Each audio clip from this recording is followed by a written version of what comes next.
राजधानी दिल्ली में बीते 24 घंटों के दौरान कोविड-19 से रिकॉर्ड 448 लोगों की मृत्यु दर्ज की गई, जबकि इस दौरान 18,043 नए मामले सामने आए, जो 15 अप्रैल के बाद से सबसे कम है। दिल्ली के स्वास्थ्य विभाग के मुताबिक संक्रमण दर 29.56% दर्ज की गई। यह लगातार तीसरा दिन है जब राष्ट्रीय राजधानी में महामारी से मरने वालों की संख्या 400 के पार है। राष्ट्रीय राजधानी में रविवार को अपेक्षाकृत कम नमूनों की जांच की गई, जिनमें से 18,043 संक्रमित पाए गए। ये 15 अप्रैल के बाद से सबसे कम आंकड़ा है, जब 16,699 लोग संक्रमित मिले थे। तो वहीं दिल्ली में मेडिकल ऑक्सीजन की आपूर्ति 447 मीट्रिक टन रही, जो केंद्र की तरफ से आवंटित 590 मीट्रिक टन से बहुत कम है।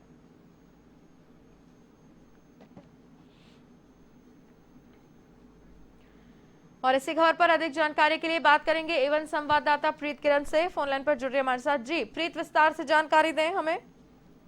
जी बिल्कुल, जिस तरीके से पिछले 15 अप्रैल के बाद यानी एक लंबे समय के बाद दिल्ली में जो आंकड़ा आया है पॉजिटिव, जो संख्या 18,043 जो मरीज हैं वो नए मरीज पाए गए हैं, ये बहुत कम है। साथ में लेकिन अगर डेथ रेट की बात करें, 448 मरीज मरे हैं, वो भी केवल 61,000 जो टेस्ट हैं, नमूने हैं, वो लिए गए दिल्ली में। यानी कि अब 1 लाख जहाँ टेस्ट किए जाते थे हर दिन कोविड केसेस के लिए, लेकिन उसको कम करके 61,000 तक दिल्ली में कर दिया गया। यही वजह है कि जो संक्रमण दर है वो 29% तक पहुंच गया। यानी कि जितने कम टेस्ट होंगे उतने ज्यादा कम केसेस आएंगे दिल्ली में, और जो पॉजिटिविटी रेट है दिल्ली में वो भी कम होगा। तो कहीं ना कहीं ये एक तरीके से ये भी कहा जा सकता है कि आंकड़े कुछ और कहते हैं और दिल्ली में जो मरीज हैं उनकी संख्या है वो कुछ और है। हालांकि जिस तरीके से ऑक्सीजन की पूर्ति की बात केंद्र सरकार की तरफ से लगातार की गई है कि ऑक्सीजन की शॉर्टेज दिल्ली में नहीं होने दी जाएगी। हालांकि 1-2 अस्पतालों में कल भी अफरा तफरी का माहौल रहा, जहां अंतिम समय पे ऑक्सीजन टैंकर्स पहुंचे। दिल्ली की तरफ से 2 ऐसी जगह पर है जहां पर ऑक्सीजन प्लांट लगाने की शुरुआत कर दी गई है। एक जो सेंटर है दिल्ली में, वहां पर ऑक्सीजन कोविड केयर सेंटर के अंदर ही ऑक्सीजन प्लांट लगाया गया। इससे कहीं ना कहीं आने वाले दिनों में और राहत मिलेगी। 205 मैट्रिक टन की जो सप्लाई दिल्ली में आज पहली बार एक्सप्रेस ट्रेन के माध्यम से भी पहुंचेगी। तो कहीं ना कहीं शुरुआत केंद्र सरकार और दिल्ली सरकार की तरफ से ऑक्सीजन को जो कमी को लेकर जो अफरा तफरी का माहौल था, बेड्स नहीं मिल रहे हैं, उनके लिए सॉल्यूशन जरूर निकाला जा रहा है, लेकिन जो टेस्टिंग की जा रही है वो बहुत कम है दिल्ली में। यही वजह है कि जो आंकड़ा है वो कम बता रहा है कि मरीज दिल्ली में अब कम हो रहे हैं। प्रीत, लेकिन टेस्टिंग कम करना तो सोल्यूशन नहीं है। इस तरीके से तो बल्कि स्थिति और विकट हो सकती है। जी बिल्कुल, स्थिति और विकट हो सकती है। हालांकि इसी वजह से दिल्ली सरकार की तरफ से ये कहा गया कि जो लोग होम आइसोलेशन में हैं उनका भी ख्याल रखा जाएगा। हर 24 घंटे में डॉक्टर्स होम आइसोलेशन में रह रहे लोगों के संपर्क में रहेंगे कि उनको किस तरीके की ट्रीटमेंट की आगे जरूरत है, उनकी काउंसलिंग की जाएगी, ताकि जो घर पे लोग ट्रीटमेंट ले रहे हैं वो अस्पतालों का रुख ना करें, जो सिचुएशन है वो और क्रिटिकल ना हो पाए।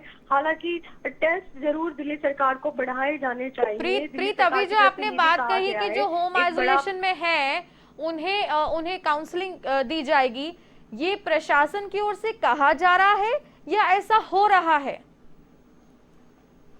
देखिए, फिलहाल तो लोगों को जो घर पर हैं दवाइयों की, ऑक्सीजन की बहुत ज्यादा किल्लत है। ऑक्सीजन बहुत रेयर सिचुएशन में लोगों को घर पर मिल पा रहा है।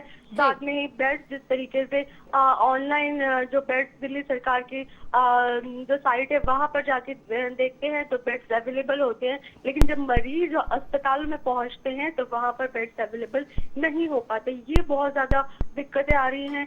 घर पे जो लोग ट्रीटमेंट करा रहे हैं उनके लिए दवाइयों तक की किल्लत है। तो कहीं ना कहीं लोग 2-4 होते हुए नजर आ रहे हैं इस तरीके की प्रशासनिक चीजों से, जिनको पार नहीं पाया जा सकता। हालांकि दिल्ली सरकार की तरफ से रोज नई अनाउंसमेंट की जाती है कि दिल्ली में इस तरीके की जो सुविधा दी जाएगी ताकि लोगों को दिक्कतें ना हो। हालांकि एक पहला कदम ये भी रहा दिल्ली सरकार की तरफ से कल से दिल्ली सरकार ने वैक्सीनेशन शुरू कर दिया है, जो कि 18 वर्ष से अधिक के लोगों को वैक्सीन दी जा रही है। ऐसे 3,000 टीकाकरण सेंटर बनाए जाएंगे, लेकिन फिलहाल केवल 301 वैक्सीनेशन सेंटर में कल वैक्सीन दी गई है। जी प्रीत, और इसके अलावा अगर बात की जाए जो पाबंदियां केजरीवाल सरकार की ओर से लगाई गई हैं उसको लेकर प्रशासन कितना सख्त है और जनता कितनी जागरूक है? देखिए, कल अगर जिस तरीके से वैक्सीन दी गई उसकी ही बात कर ले, वहां पर जिस तरीके से बात की जा रही थी सोशल डिस्टेंसिंग की, बहुत ज्यादा हर वैक्सीनेशन सेंटर पे अफरा तफरी का माहौल है।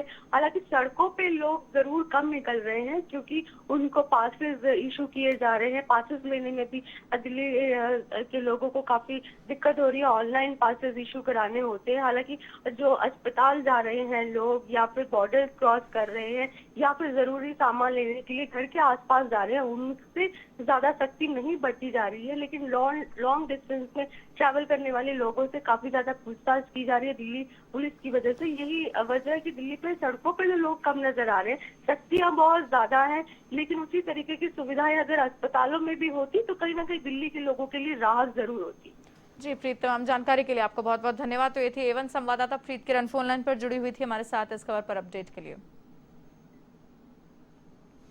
यूपी में कोरोना की रफ्तार पर ब्रेक नहीं लग रहा है। यहां सोमवार को 29,052 लोग संक्रमित पाए गए, 38,687 लोग रिकवर हुए और 285 लोगों की मृत्यु हुई। अब तक राज्य में 13,42,000 लोग संक्रमित हो चुके हैं। 10